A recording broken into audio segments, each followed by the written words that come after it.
Name ist Stefanie, ich wohne in Labs, habe seit ein paar Monaten den Thermomix bei mir daheim und seither unterstütze ich täglich unterstützen. Bisher bin ich immer hinter der Kamera gestanden. Heute traue ich mich das erste Mal vor der Kamera zu stehen.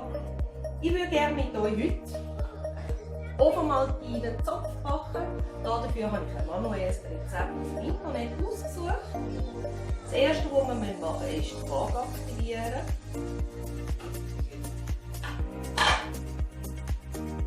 ...410 Gramm Milch rein tun.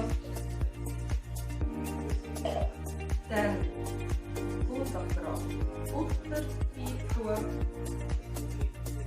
Und 30 Gramm Hefe. So, und jetzt noch den Deckel drauf tun. Zeit einstellen.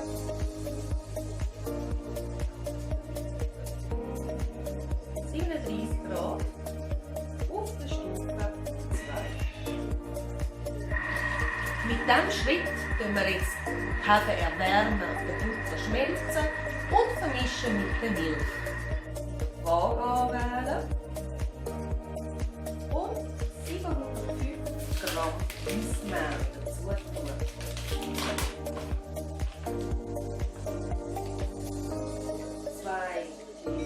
Salz dazu. Den Deckel wieder drauf tun. Dann können wir das kneten. 3 Minuten.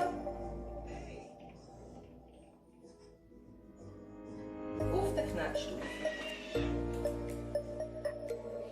Jetzt ist er schon fertig, der Teig.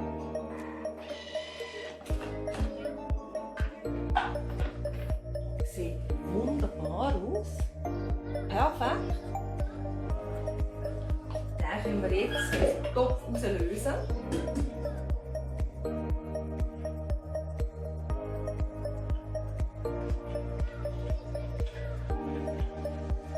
Alles gut aus dem Topf raus. Den Teig den wir kurz durchknappen, falten und in eine schöne Ball formen.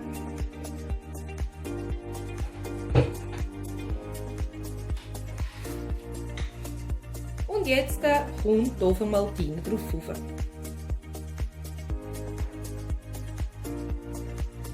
Die Ränder wir mit Ei streifen. Den Teig einrollen. Nachdem der Teig eingerollt ist, wir ihn teilen. Und aus diesen 2 Strängen einen Zopf flechten.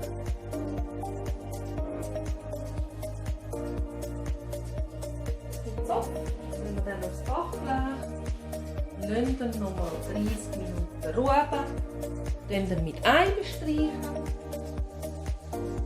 Jetzt nehmen wir den Zopf bei 200 Grad 45 Minuten backen auf der unteren Hälfte vom Backofen.